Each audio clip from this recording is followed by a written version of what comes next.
बहुत बहुत स्वागत है आपका इस कार्यक्रम में। आज हम बात करेंगे बालिका वधू की पद्मा से, दिया और बाती हम की अंकिता से, रामायण की पार्वती से, गुस्ताख दिल की अनुराधा से, लापतागंज की विंध्यवासिनी से और साथ ही हम बात करेंगे गणेश लीला की सिद्धि से और दूरदर्शन की नैन्सी से। अब आप सोच रहे होंगे कि इतने सारे लोगों से आज इस कार्यक्रम में क्यों मुलाकात कर रहे हैं। दरअसल ये सारे किरदार निभाने वाली वो एक ही अभिनेत्री है जिसका नाम है शुभा।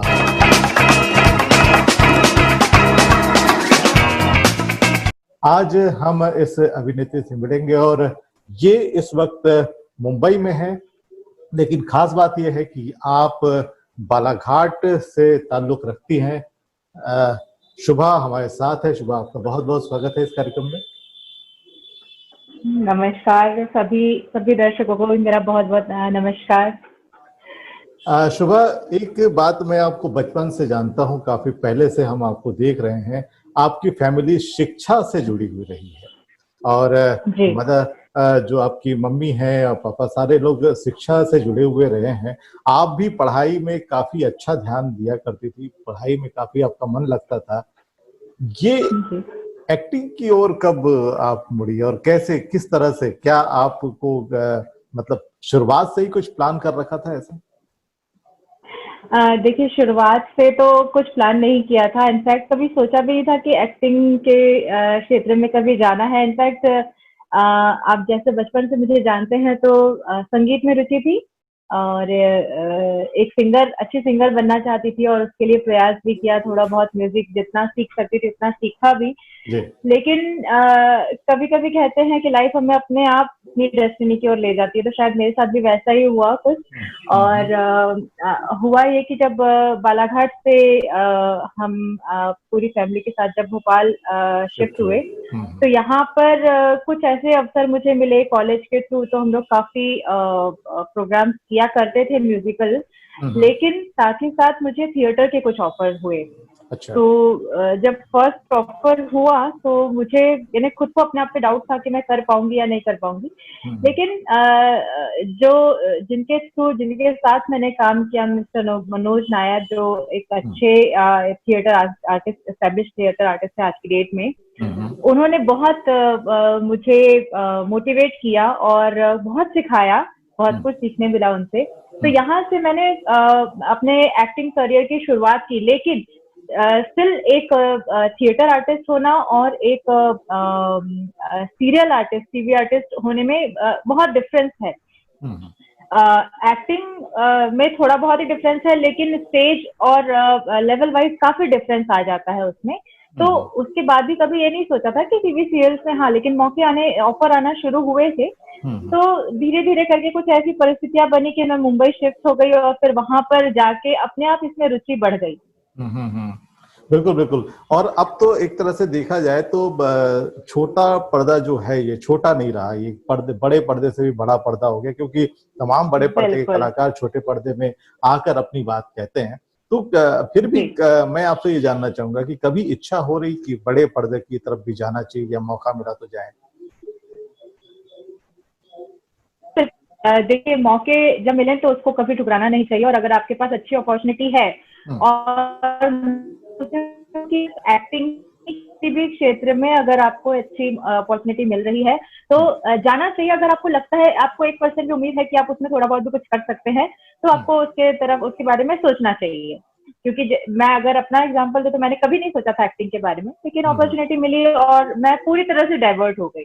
जी हाँ, मैंने देखा था कि आप एक संचालन करते हुए मेरे ख्याल से पहली बार टीवी में आपने कदम रखा था, किसी कार्यक्रम का संचालन करते थे। हाँ, टीवी मध्य प्रदेश का शो था, वो गुंजन नाम था। फोक सॉन्ग्स के ऊपर वो बेस्ड था। जो मध्य प्रदेश के जितने भी फोक सॉन्ग आर्टिस्ट थे उनको हम लोग बुलाकर उनका एक प्रॉपर इंटरव्यू के साथ साथ उनके गाए हुए गाने सुनते थे। तो इस तरह का एक शो मैंने किया था सबसे पहले। बिल्कुल।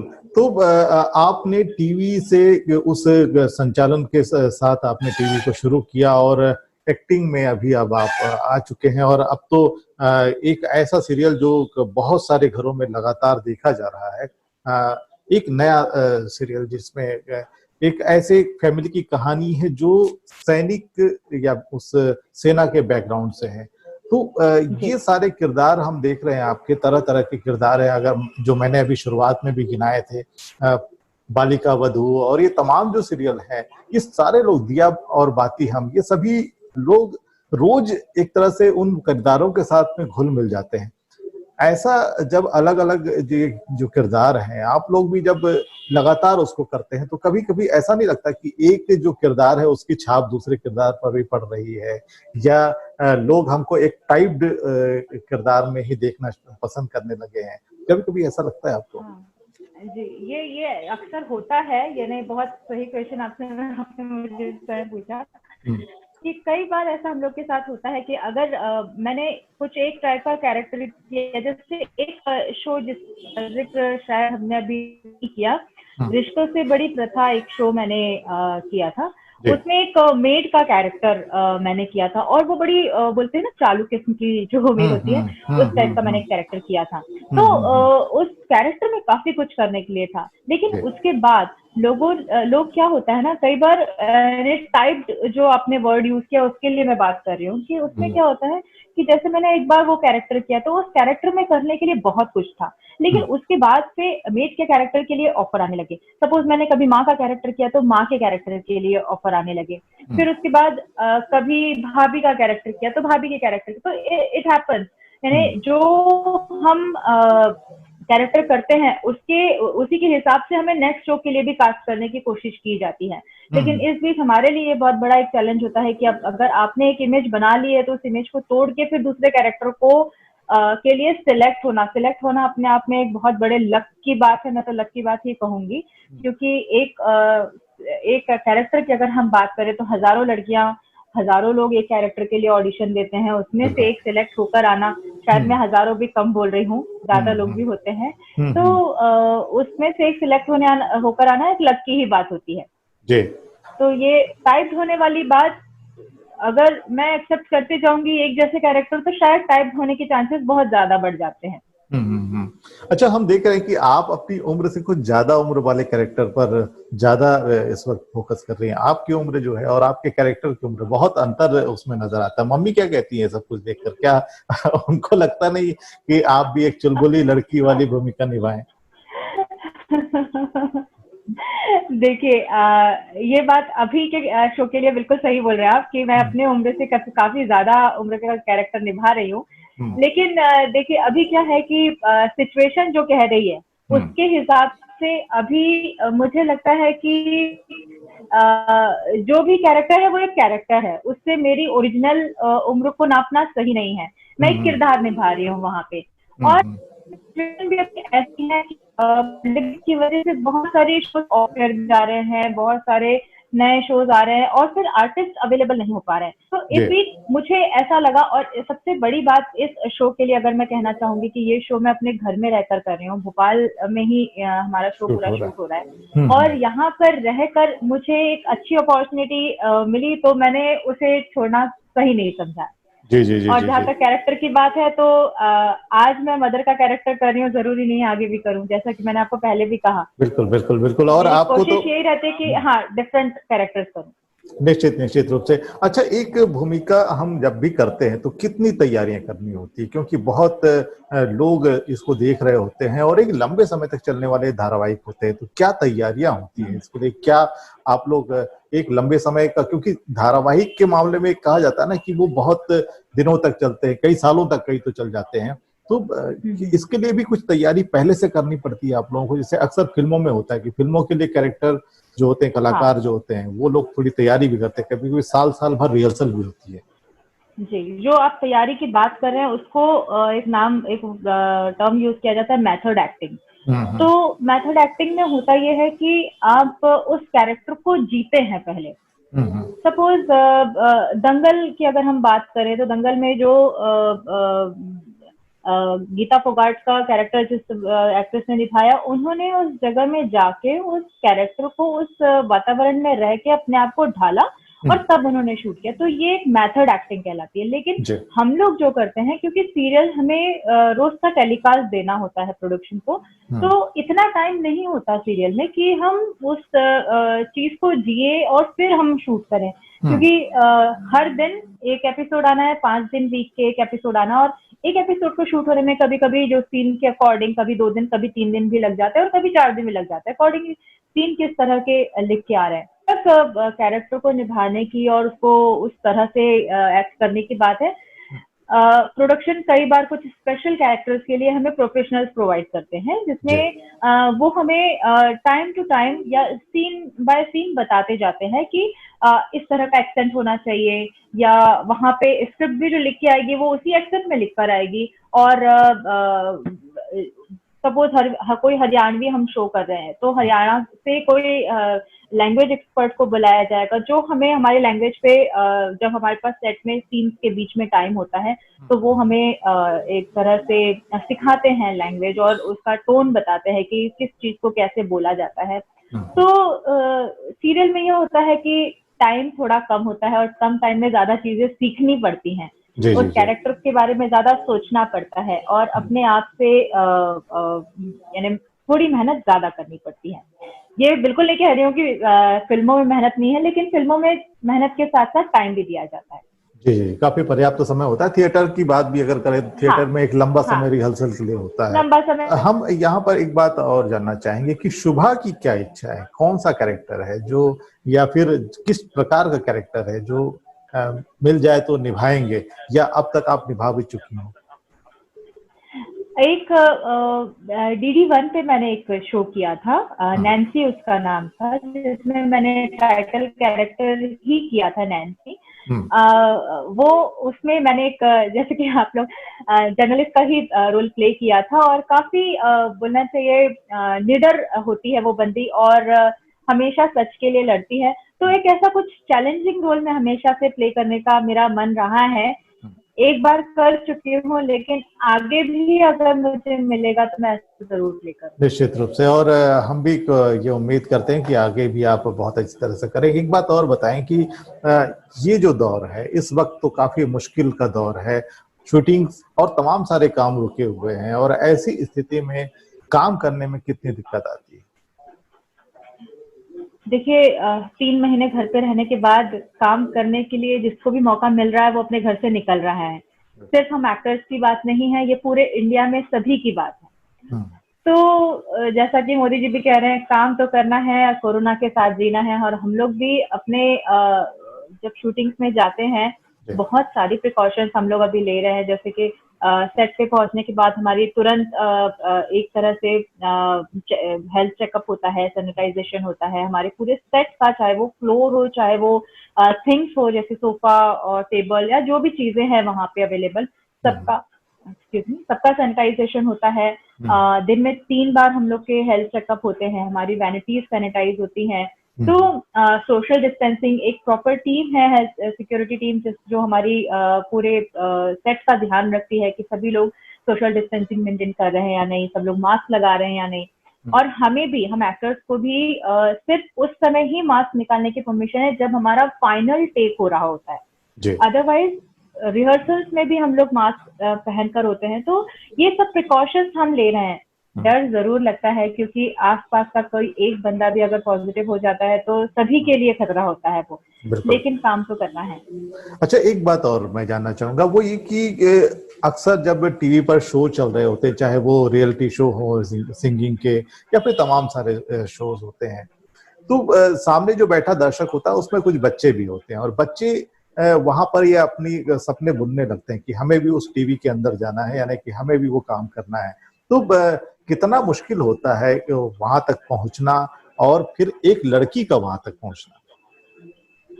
देखिए, मुश्किल तो है, और एक लड़की नहीं, एक लड़के के लिए भी मुश्किल है, एक यंग नहीं, एक बूढ़े के लिए भी मुश्किल है, एक टीनेजर के लिए भी मुश्किल है, यानी ओवरऑल सभी के लिए मुश्किल है।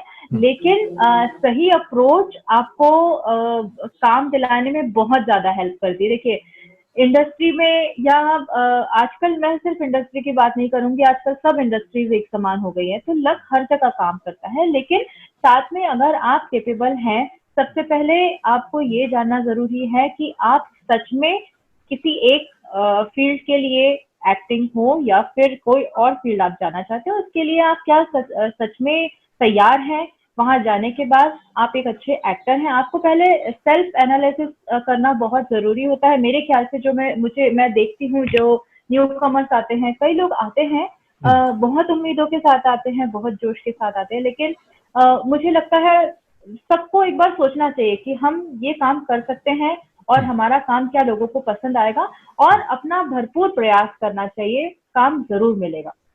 बिल्कुल, भरपूर प्रयास करना चाहिए। इसमें कितना जो सहयोग होता है थिएटर का, या उससे पहले की एक्टिंग और तमाम सारी जो चीजें होती हैं, या पहले के तमाम अनुभवों का कितना इसमें सहयोग मिलता है। या कई बार होता है ना कि हम लोग खुद पत्रकारिता की अगर बात करें, तो जो हम पढ़ते हैं पत्रकारिता के विद्यालय में या उस कॉलेज में हम जो पढ़ते हैं, फील्ड में उसका बहुत कम उपयोग होता है।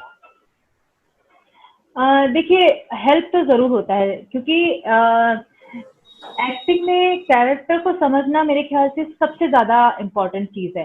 अगर आपने पहले कभी एक्टिंग की है, अगर आपने थिएटर किया है, तो आपके पास ये नॉलेज है कि किस कैरेक्टर को कैसे प्ले करना है।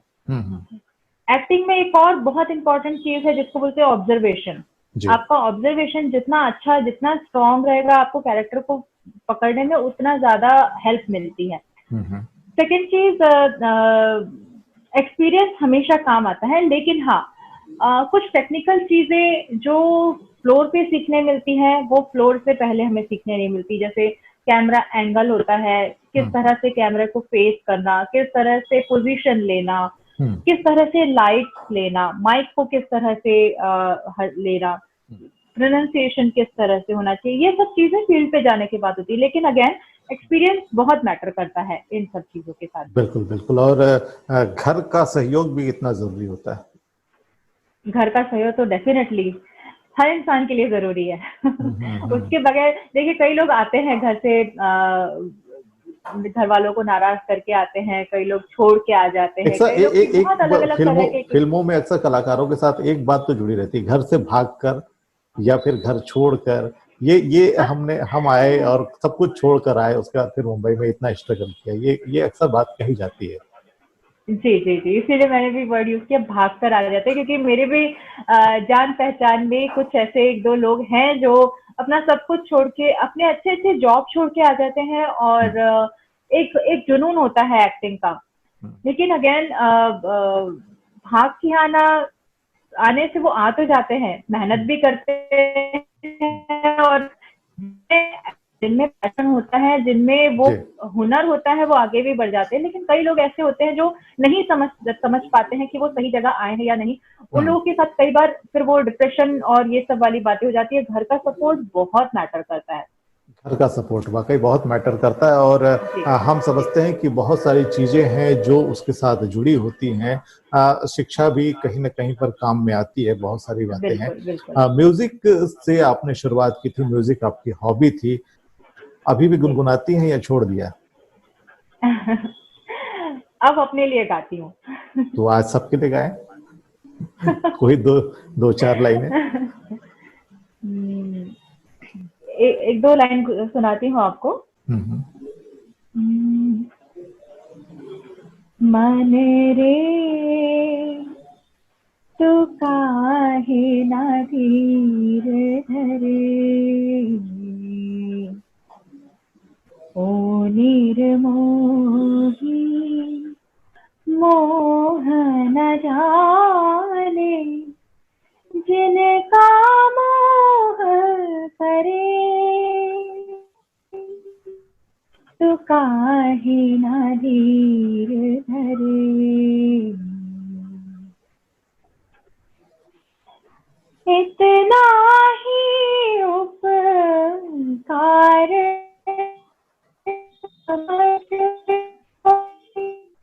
जितना साथ निभा दे। बहुत ही अच्छी आवाज है और हम समझते हैं कि कभी कभी इसका भी उपयोग कर लिया करें, बहुत सारे अवसर होते हैं आपके पास वहां पर। तो यहाँ इस वक्त मैं एक छोटी सी बात बालाघाट से जुड़ी हुई कहना चाहूंगा और आपको बताना चाहूंगा कि बालाघाट में इस वक्त पर्यावरण की जागरूकता को लेके बालाघाट के तमाम लोग वो काफी जद्दोजहद कर रहे हैं। एक बड़ा जंगल बचाने का प्रयास हो रहा है जो बिल्कुल बालाघाट से सटा हुआ है और ऑक्सीजन का एक तरह से भंडार है। वहां लोग जी सुबह पर्यटन के लिए जाते हैं, घूमने के लिए जाते हैं, बिल्कुल बालाघाट से सटा हुआ। वहां एक रिंग रोड बनाने का प्रस्ताव है और उसकी वजह से बहुत सारे पेड़ कटने वाले हैं। सारे लोग चाहते हैं कि ऐसा ना हो और वो जंगल बचा रह जाए। आप क्या कहना चाहेंगे? देखिए, पेड़ कभी भी किसी भी सूरत में काटना कोई भी अच्छी बात नहीं है। अगर कहीं पे भी पेड़ कट रहे हैं तो वो ये मान के चलिए कि आगे के लिए, फ्यूचर के लिए हमारे हमारे लिए एक बहुत बड़ा नुकसान है। तो देखिए, डेवलपमेंट भी एक टाइम कर देखा जाए तो साइमल्टेनियसली बहुत जरूरी है। डेवलपमेंट से हमें हमारा जुड़ाव शहरों से ज्यादा बढ़ता है, तो एक डेवलपमेंट होना चाहिए, लेकिन पेड़ों को काट के नहीं। अगर हमारे पास दूसरा कोई रास्ता है तो उस रास्ते को इस्तेमाल, उस जगह को इस्तेमाल करके रोड बनानी चाहिए, लेकिन पेड़ काट के एक रोड बनाना एक कभी भी अच्छा ऑप्शन नहीं हो सकता। जी, और जंगल हमारा बने रहना चाहिए।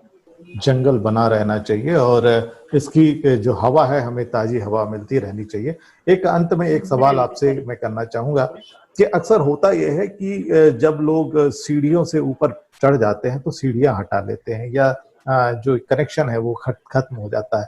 सुबह जब बहुत ऊंचाई पर पहुंच जाएगी तो क्या बालाघाट के दूसरे लोगों को या फिर भोपाल के दूसरे लोगों को सुबह का ये सहयोग मिल पाएगा कि कभी वो अगर एक्टिंग या उस प्रकार के क्षेत्रों में जाना चाहें तो क्या उनको कोई मार्गदर्शन आपका मिल पाएगा?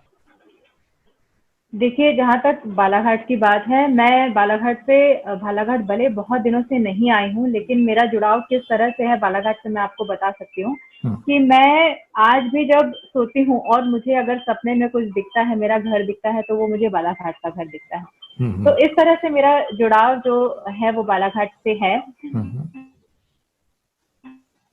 सहयोग की तो मेरी कोशिश हमेशा से यही रही है कि मुझसे जो भी जिस तरह की हेल्प मांगता है, मैं उससे एक कदम आगे बढ़ के उसकी हेल्प करूं। तो जो हेल्प मुझे एक टाइम पे नहीं मिली, लेकिन मैं चाहती हूँ कि मेरे थ्रू अगर कोई भी इस तरह की हेल्प पा सकता है तो मैं उसे जरूर उसको प्रोवाइड करवाऊँ। बिल्कुल। क्या संदेश देना चाहेंगे आज इस वक्त जो तमाम युवा हैं जो इस प्रकार के फील्ड में, कई प्रकार के फील्ड में लोग जाना चाहते हैं, लोग जी डॉक्टर जी इंजीनियर बनना चाहते हैं, एक्टिंग को लोग आखिरी में रखते हैं कि जब जी। है ना। तो अब आप बताएं कि क्या यहाँ पर भी करियर की संभावनाएं हैं या शुरुआत कहाँ से करनी चाहिए?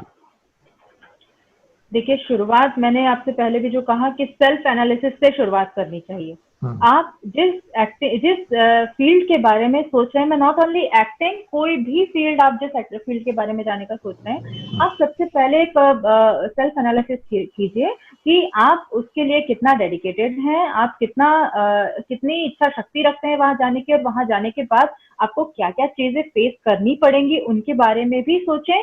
अगर आप डॉक्टर बनना चाहते हैं तो आपको कितनी पढ़ाई करनी पड़ेगी उसके बारे में सोचिए। एक्टिंग करना चाहते हैं तो कितना स्ट्रगल करना चाहिए उसके बारे में सोचिए।